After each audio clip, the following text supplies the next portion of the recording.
Oke, shalom semuanya. Kembali lagi bersama saya Andreas di segmen khotbah 3 menit, dan semoga damai dari Allah Bapa, Tuhan kita Yesus Kristus menyertai kita semua. Amin. Dan kita masih melanjutkan ya di sesi iman. Dan kali ini kita tetap membahas iman Henokh, cuman ini bagian terakhir ya. Saya ambil dari Ibrani 11 ayat yang ke-6. Jadi penulis Ibrani itu menuliskan semua ini berdasarkan konteks juga ya. Dia melihat bagaimana Henokh, dan mungkin dia punya referensi mengenai Henokh gitu ya. Lalu di ayat 6 dia mengatakan, tetapi tanpa iman tidak mungkin orang berkenan kepada Allah.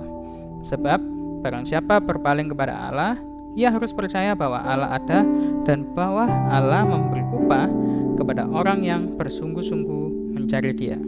Jadi penulis Ibrani di ayat ke-6 ini, setelah dia berbicara tentang Henokh, dia melihat bagaimana akhirnya Henokh itu mampu hidup menyenangkan Allah dengan hidup yang selalu berdampingan dengan Allah. Nah, berdampingan dengan Allah ini artinya kita hidup selaras dengan firman Tuhan.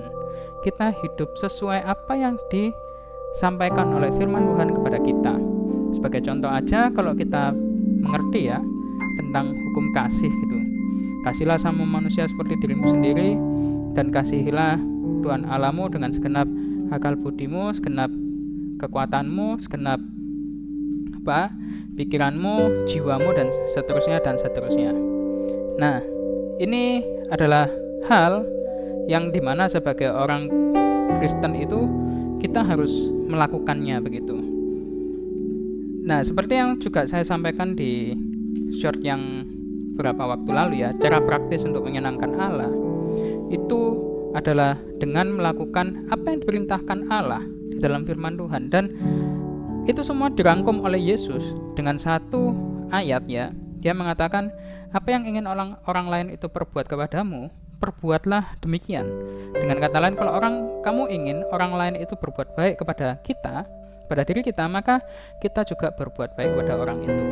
Nah, itu sudah mencakup hukum dan kitab para nabi.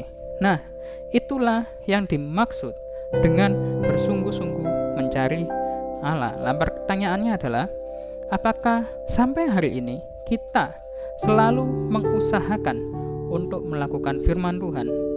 Ya. Jadi mencari Tuhan itu tidak hanya pergi ke gereja setiap hari Minggu dan sebagainya, tapi apakah sampai hari ini kita tetap konsisten melakukan firman Tuhan? Oke? Amin.